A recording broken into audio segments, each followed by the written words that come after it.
Mein Name ist André. Ich stehe immer noch vor den Trümmern meines alten Lebens, aber mittlerweile sehe ich klarer als je zuvor, dass aus diesen Trümmern etwas völlig Neues entstehen kann. Etwas Stabileres. Etwas Echtes. Etwas, das auf Verantwortung und Respekt basiert, nicht auf Angst und Kontrolle. In der ersten Folge habe ich euch meine Geschichte erzählt, ohne Filter, ohne Beschönigung, roh und ehrlich. Wie ich aus tiefer Unsicherheit und Angst alles zerstört habe, was mir heilig war. Die Frau, mit der ich mein Leben vor Gott besiegeln wollte, mit der ich eine Familie gründen wollte, sie ist weg. Nicht durch Schicksal oder Zufall, sondern weil ich selbst zur Axt wurde, die alles zerschlug. Wir haben gemeinsam in den Spiegel geschaut, was toxisches und missbräuchliches Verhalten genau ist, wie der Gewaltzyklus funktioniert, welche verheerenden Folgen er hat, nicht nur für den Partner, sondern auch für eventuelle Kinder, für Freunde, für dich selbst. In den letzten Tagen und Wochen seit der Veröffentlichung der ersten Folge habe ich so viele Nachrichten bekommen. Dutzende. Männer und auch ein paar Frauen, die schreiben: André, das bin ich. Ich erkenne mich in jedem Satz wieder. Ich spüre diesen Zyklus jeden Tag. Die Spannung, die Explosion, die Reue, die kurze Honeymoon-Phase und dann alles von vorn. Manche haben sogar geweint beim Zuhören. Einige haben gesagt, zum ersten Mal fühlt sich jemand an, der versteht, ohne zu verurteilen. Das berührt mich tief. Weil ich genau da war, wo ihr jetzt seid. Weil ich weiß, wie einsam und hoffnungslos das anfühlt. Und weil ich auch weiß, wir sind viele. Tausende. Und wir können uns ändern. Wirklich ändern. Heute machen wir den entscheidenden, den praktischen nächsten Schritt. Wir brechen diesen Zyklus aktiv und bewusst. Wir stoppen ihn, bevor er wieder zuschlägt. Diese Folge heißt: Der Weg aus dem Zyklus, praktische Tools gegen Eskalation. Ich gebe dir heute eine ganze Werkzeugkiste voller konkreter, sofort anwendbarer Methoden. Methoden, mit denen du lernen kannst, Eskalationen zu stoppen, bevor sie explodieren, bevor Worte fallen, die nicht mehr zurückzunehmen sind, bevor Hände erhoben werden, bevor du wieder in der Reuephase landest und dir selbst versprichst: Das war das letzte Mal. Diese Tools kommen direkt aus etablierten, seriösen Täterarbeitsprogrammen. Der Bundesarbeitsgemeinschaft Täterarbeit Häusliche Gewalt, BEG-TEHG, in Deutschland, Respekt UK, dem Duluth-Modell in den USA und vielen anderen Organisationen, an denen tausende Männer teilgenommen haben und erfolgreich ein gewaltfreies, respektvolles Leben gelernt haben. Programme, die equality-orientiert sind und auf Verantwortung und gewaltfreier Kommunikation basieren. Du brauchst keine Therapie, um heute damit anzufangen, obwohl ich sie als nächsten großen Schritt dringend empfehle, und wir sprechen später noch darüber, wie du sie findest. Du kannst sofort starten. Heute Abend noch. In deiner nächsten Konfliktsituation. Wenn du bereit bist, echte Verantwortung zu übernehmen, dein Leben und deine Beziehung zu verändern, dann bleib dran. Wir gehen gemeinsam den ersten großen praktischen Schritt Richtung Freiheit, Respekt, echte Nähe und einem Leben ohne diesen verdammten Zyklus. Erster ausführlicher Recap. Der Gewaltzyklus, warum er so mächtig ist und warum wir ihn heute durchbrechen. Bevor wir tief in die Tools eintauchen, lass uns kurz zusammenfassen, wo wir stehen, damit alles fest sitzt und du den Kontext spürst. Der klassische Gewaltzyklus, wie ihn Experten wie die BEG-TEHG und Respekt UK beschreiben, hat 4 Phasen. Spannungsaufbau, kleine Dinge nerven dich übermäßig. Du wirst gereizt, alles fühlt sich bedrückend an. Du denkst vielleicht: Warum macht sie das schon wieder? Oder: Sie respektiert mich nicht. Die Luft knistert, du spürst Druck in der Brust, vielleicht Kopfschmerzen, Unruhe. Du versuchst vielleicht, es runterzuschlucken, aber es baut sich auf. Explosion, der Ausbruch, verbal, emotional oder physisch. Du schreist, beleidigst, demütigst, schubst, schlägst vielleicht. Es fühlt sich in dem Moment wie Erleichterung an, aber danach kommt oft die Scham, die Leere, die Reue. Reuephase. Du entschuldigst dich, versprichst Besserung, bist besonders liebevoll, kaufst Blumen, machst große Gesten, weinst vielleicht, sagst: Das war das letzte Mal, ich schwöre. Honeymoon. Alles scheint wieder gut. Ihr seid nah, habt tollen Sex, redet von Zukunft, glaubt beide an die Veränderung, bis die Spannung von Neuem steigt, oft schon nach Tagen oder Wochen. Dieser Kreislauf hält beide Partner gefangen. Das Opfer hofft jedes Mal. Jetzt hat er es wirklich kapiert. Der Täter fühlt sich kurz erleichtert und glaubt selbst an die Besserung. Aber Studien zeigen, ohne bewusste Intervention wiederholt sich der Zyklus bei über 80–90% der Fälle. Er wird sogar oft schlimmer, die Explosionen intensiver. Warum ist er so mächtig? Neurologisch gesehen, in der Spannungsphase steigt Cortisol, das Stresshormon. In der Explosion kommt eine Dopaminwelle, kurzfristige Erleichterung. In der Reue und Honeymoon Oxytocin und Serotonin, Bindung und Wohlbefinden. Dein Gehirn lernt, so überlebe ich den Stress. Es wird zur Gewohnheit. Aber die gute Nachricht, und die ist wissenschaftlich belegt durch Langzeitstudien von Respect UK und der Beck TEHG. Du kannst ihn an jeder Stelle unterbrechen. Und genau das üben wir heute intensiv, Schritt für Schritt. Zweite, das mächtigste Tool, der Timeout, deine persönliche Notbremse, circa 12 bis 15 Minuten, das erste und wichtigste Werkzeug, das in fast allen seriösen Programmen an erster Stelle steht, ist der Timeout. Ein Timeout ist kein Weglaufen, kein beleidigtes Schweigen als Strafe und kein „Ich brauch mal Ruhe, weil du mich nervst". Es ist eine vereinbarte, verantwortungsvolle Pause, die Eskalation verhindert und vor allem deinen Partner schützt vor deinem möglichen Ausbruch. Ich selbst habe das viel zu spät gelernt. Lass mich dir eine konkrete Szene aus meinem alten Leben erzählen. Wir hatten einen Streit um etwas Banales, das Geschirr oder wer den Müll rausbringt. Die Spannung stieg, ich spürte, wie meine Stimme lauter wurde, meine Hände zitterten. Statt einen Timeout zu nehmen, bin ich explodiert. Ich habe Dinge gesagt wie, du bist so faul, ohne mich wärst du nichts. Worte, die ich heute bereue.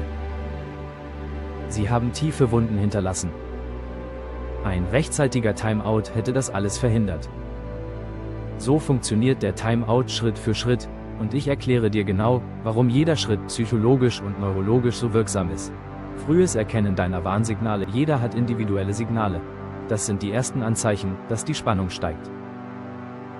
Bei mir waren es schneller Herzschlag, enge Brust, zitternde Hände, Gedanken wie, sie provoziert mich absichtlich oder sie nimmt mich nicht ernst. Nimm dir heute ein Blatt Papier oder dein Handy und schreibe deine eigenen Warnsignale auf. Frag dich, was spüre ich körperlich? Was denke ich? Das ist der Schlüssel.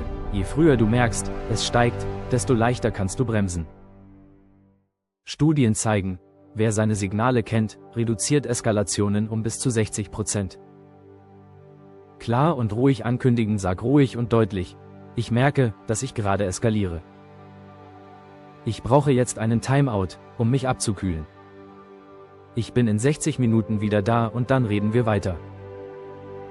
Wichtig, immer die Rückkehrzeit nennen. Das gibt deinem Partner Sicherheit und zeigt, dass du Verantwortung übernimmst, nicht flüchtest. Den Raum verlassen. Geh spazieren, laufe, setz dich ins Auto, geh in ein Café, mach einen Spaziergang im Park. Hauptsache physischer Abstand. Abkühlen, bewusst und aktiv. Nutze die Zeit nur für dich. Kein Grübeln über den Streit, kein Nachrichtenschreiben wie, du hast mich ja provoziert. Probiere die 4-7-8 Atmung. 4 Sekunden einatmen, 7 halten, 8 ausatmen. 4-mal wiederholen. Das aktiviert den Parasympathikus, senkt Cortisol und beruhigt das Nervensystem in Minuten. Wissenschaftlich bewiesen. Oder mach Liegestütze, höre entspannende Musik, zähle rückwärts von 100 in 7 Schritten, was dich persönlich runterbringt. Zurückkommen und Wort halten. Komm pünktlich zurück und sprich ruhig weiter, oder verschiebe das Gespräch, wenn noch zu viel Spannung da ist. Aber halte dein Versprechen immer. Häufige Fehler, die Männer am Anfang machen, und wie du sie vermeidest. Zu spät ankündigen, wenn schon geschrien wird. Keine Zeit nennen, fühlt sich wie Strafe an. In der Pause grübeln oder Nachrichten schicken. Tipp aus der Praxis der Beck TEHG und Respect UK. Üb den Timeout vorher in ruhigen Zeiten mit deinem Partner. Setzt euch hin und macht eine klare Vereinbarung. Wenn einer von uns Timeout sagt, akzeptieren wir das ohne Diskussion, ohne Nachfragen, ohne Vorwürfe. Das schafft Vertrauen. Am Anfang fühlt es sich vielleicht ungewohnt an, wie Schwäche oder Kapitulation. Aber es ist das Gegenteil, pure Stärke. Männer in Programmen berichten oft: Nach 2 bis 3 Wochen wurde der Timeout zur Gewohnheit und hat meine Beziehung gerettet. Zwischendurch. Erste Mini-Reflexion. Pause jetzt kurz das Video und frag dich: Wann hätte ich in den letzten Wochen einen Timeout nehmen können? Schreib dir eine konkrete Situation auf. Was waren deine Warnsignale? Das ist dein erster kleiner Schritt. 3. Trigger erkennen und managen, die Auslöser entlarven und entschärfen. Jede Eskalation hat einen oder mehrere Trigger. Das sind Situationen, Worte, Gefühle oder Erinnerungen, die dich automatisch in den alten Modus schalten, als würde ein Schalter umgelegt. Beispiele aus dem echten Leben. Vielleicht erkennst du dich in einem wieder. Dein Partner äußert Kritik: Du könntest mal den Müll rausbringen. Nach rechts weisender Pfeil: Du fühlst dich angegriffen. Und klein nach rechts weisender Pfeil: Du wirst laut oder ziehst dich tagelang zurück. Sie kommt 20 Minuten zu spät nach Hause. Nach rechts weisender Pfeil: Du fühlst dich nicht respektiert oder kontrollierbar. Nach rechts weisender Pfeil: Vorwürfe, Verhöre, Handykontrolle. Sie geht mit Freundinnen aus. Nach rechts weisender Pfeil: Eifersucht, steigt wie eine Welle. Nach rechts weisender Pfeil: Stundenlange Diskussionen, Schweigen als Strafe oder Überwachung. Sie widerspricht dir vor Freunden oder Familie. Nach rechts weisender Pfeil: Scham oder Demütigung. Nach rechts weisender Pfeil: Du demütigst sie später oder wirst aggressiv. Ein Zuhörer schrieb mir: Mein Trigger ist, wenn sie auf ihr Handy schaut, während ich rede. Dann fühle ich mich unsichtbar und explodiere. Das ist klassisch.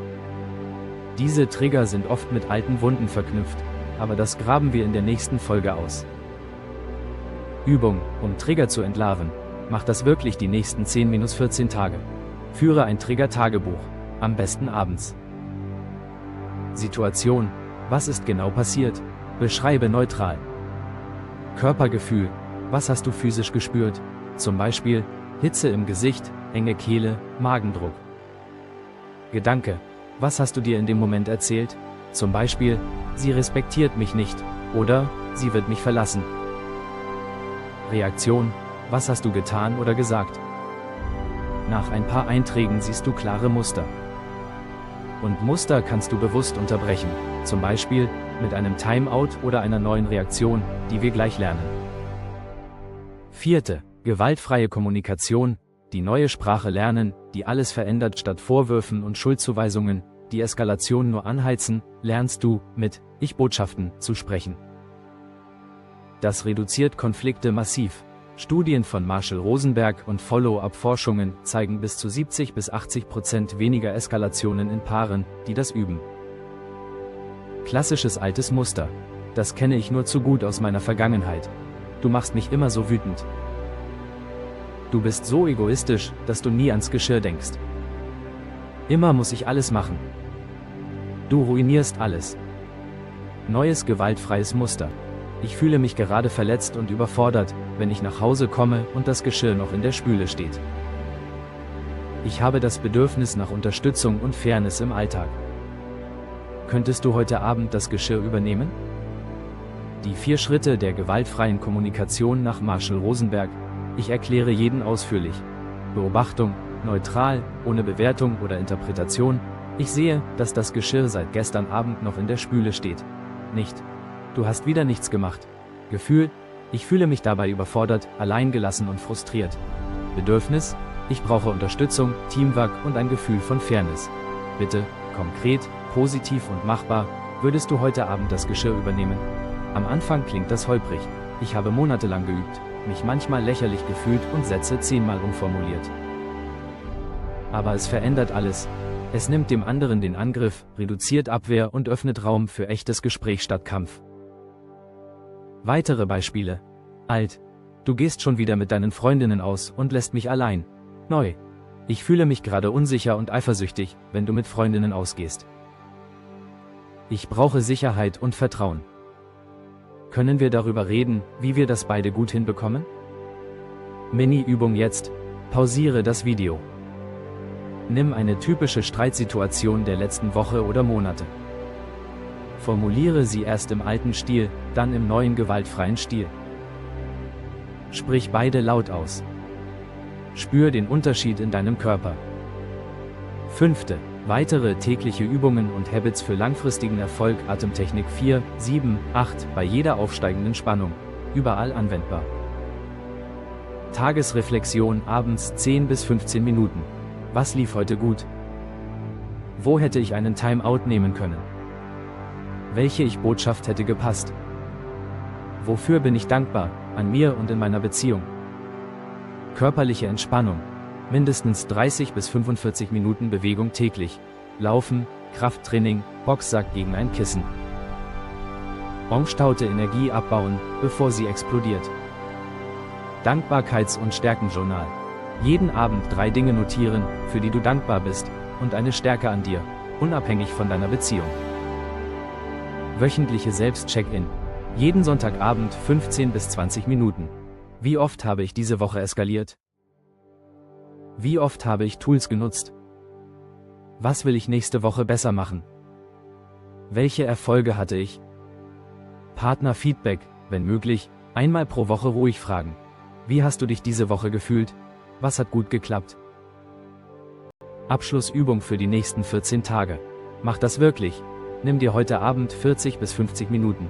Schreibe deine 3 bis 5 häufigsten Trigger auf.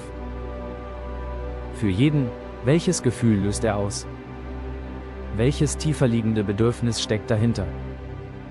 Schreibe eine alternative Reaktion. Timeout ankündigen plus gewaltfreie Ich-Botschaft.